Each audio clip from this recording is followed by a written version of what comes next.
Hello friends, कैसे हैं आप सब। आशा करता हूं आप सब ठीक होंगे। मैं मनीष स्वागत करता हूं फिर से आपका अपने यूट्यूब चैनल एग्जाम जस्ट में।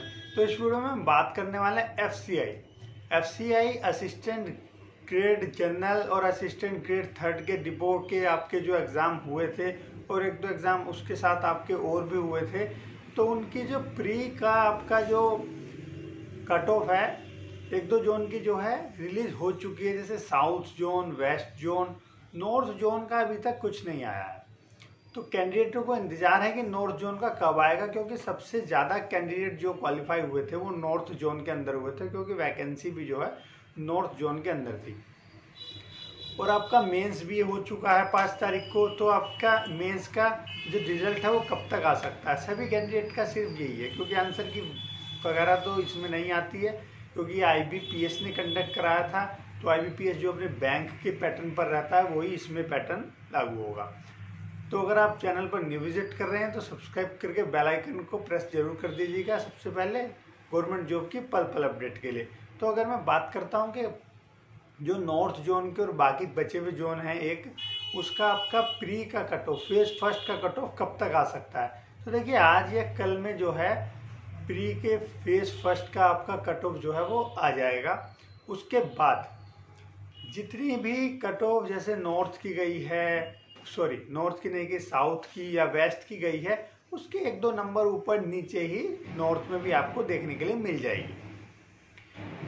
वहीं अगर बात करता हूँ मेंस का जो लेवल था एग्जाम का, वो आप सभी लोग जानते हैं कि किस तरीके का मेंस का लेवल था। इंग्लिश को अगर हटा दिया जाए तो मैथ और रीजनिंग का जो पोर्शन था, अगर आप बैंकिंग के कैंडिडेट नहीं हैं तो आप रीजनिंग के जो पजल थे उसको सॉल्व करने में बहुत ही ज़्यादा मुश्किलों का सामना करेंगे एग्ज़ाम के दौरान।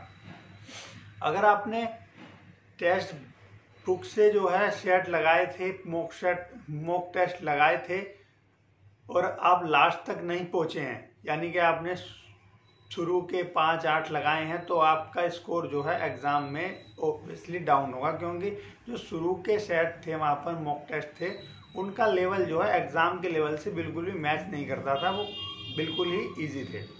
क्योंकि उनके अंदर मेरे भी जो मार्क्स थे वो अप्रोक्स 80 के अराउंड बन रहे थे, जो पहले मॉक टेस्ट थे टेक्स्ट बुक के। तो रीजनिंग के जो पजल थे, मैथ जो था बहुत ज़्यादा कैलकुलेटिव और जो है लेंथी था। रीजनिंग की अगर बात करूं तो उन दोनों सब्जेक्ट के अंदर कैंडिडेट के काफ़ी ज़्यादा कम अटैम्प्ट हो पाए हैं। 50 में से अगर मैं बात करता हूं तो आपके मैक्सिमम जो अटैम्प्ट हैं वो 30 हैं।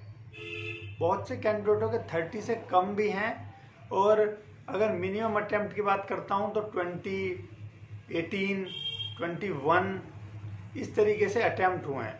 एक दो कैंडिडेट हैं जो 35 प्लस स्कोर कर चुका है, मतलब अटैम्प्ट कर चुका है रीजनिंग और मैथ के अंदर, लेकिन जो एवरेज है वो आपका 27 से 30 के बीच में है।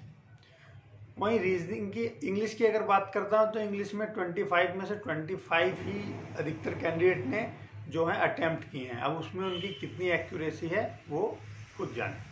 अगर आपने भी मेंस का एग्ज़ाम दिया है तो आप कमेंट बॉक्स में मुझे सब्जेक्ट वाइज अपने अटैम्प्ट जरूर बता दीजिएगा, जिससे ओवरऑल कट ऑफ बताने में एग्जैक्टली आपको, और मुझे जो है आपके जो रिव्यू आएंगे, आप जो कमेंट करेंगे उनके आधार पर एग्जैक्ट कट ऑफ बताने में थोड़ी सी सहूलियत हो जाएगी। वहीं अगर बात करता हूँ GS सेक्शन की, तो सबसे ज़्यादा जो इसके अंदर गेम चेंजर था वो GS था, क्योंकि बहुत से कैंडिडेटों ने इंग्लिश अच्छा कर लिया, रीजनिंग में फंस गए, मैथ में फंस गए, तो GS में उन्होंने सोचा कि हमारे अटैम्प्ट कम हो जाएंगे, तो GS में 45 के 45 अटैम्प्ट उन्होंने कर दिए।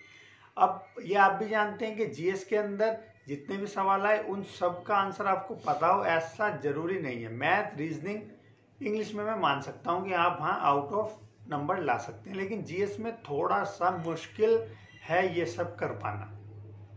तो जब इंग्लिश और मैथ गड़बड़ा गया, अटैम्प्ट कम हुए, तो बहुत से कैंडिडेटों ने जो है 45 अटैम्प्ट कर दिए। अब उसके अंदर उनकी एक्यूरेसी कितनी है, क्या हुआ है, ये तो जब रिजल्ट आ जाएगा, मार्क्स आ जाएंगे तभी पता चल पाएगा। तो तो लेकिन अगर मैं उसके बिहाफ पे आपको कट ऑफ बताता हूँ, क्योंकि मैंने भी मेंस का एग्ज़ाम दिया था, मेरे जो 7 कैंडिडेट थे मैंने उनसे भी बात की थी उस समय, तो उनके भी वो सेम अप्रोच थी जो मैंने आपको बताई थी। मेरे जो अटैम्प्ट हो पाए थे वो 82 अटैम्प्ट हो पाए थे मेंस के अंदर, और प्री के अंदर मेरे अटैम्प्ट हो पाए थे 88।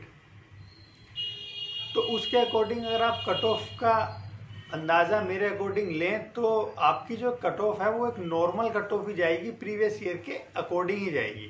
अगर आप मान के चल रहे हैं इस बार के कैंडिडेट ज़्यादा थे, ये है वो है, कट ऑफ हाई निकल जाएगी, तो ऐसा मेरे अकॉर्डिंग नहीं हो सकता, क्योंकि एग्ज़ाम के लेवल को देखते हुए जो आपकी स्ट्रेंथ होती है मैथ और रीजनिंग, क्योंकि उसके अंदर बहुत सारे कैंडिडेट एसएससी के भी थे, बैंक के भी थे। मैथ, रीजनिंग, जनरल ये होता है कि रीजनिंग जो होती है, पजल जो होते हैं बैंकिंग के कैंडिडेट को एसएससी के कैंडिडेट से ज़्यादा अच्छे आते हैं। तो इस वजह से जो कट ऑफ है आपकी एवरेज जाएगी अप्रोक्स। अगर आपके 60+ स्कोर मेंस में बन जाते हैं तो कहीं ना कहीं आप डीवी के लिए जो है सिलेक्ट हो जाएंगे। और उन्होंने पहले ही कहा है कि वैकेंसी के 3 टाइम्स जो है डीवी के लिए हम बुलाएंगे,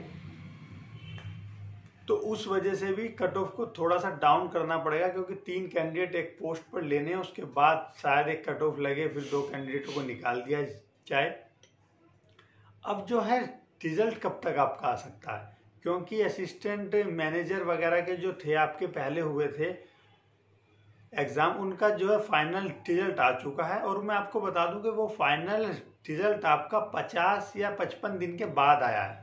उसके बाद अब उनके इंटरव्यू वगैरह होंगे, तो 50-55 दिन आप 5 तारीख से लगाएं तो आपका यही कोई अप्रैल के लास्ट में बनेगा कि आपका जो है असिस्टेंट ग्रेड जनरल का, डिपो का और जो भी इनके साथ एग्ज़ाम हुए थे उनका रिजल्ट आ सके। तो इस वीडियो में बस इतना ही, मिलते हैं नेक्स्ट वीडियो में। आशा करता हूं कि आपके जो डाउट हैं वो क्लियर हो गए होंगे, और आपके जितने भी अटैम्प्ट थे सब्जेक्ट वाइज आप मुझे कमेंट बॉक्स में एक बार कमेंट जरूर कर दीजिएगा अगर आपने मेंस एग्जाम दिया है। तो इस वीडियो में बस इतना ही, मिलते हैं नेक्स्ट वीडियो में, तब तक के लिए धन्यवाद।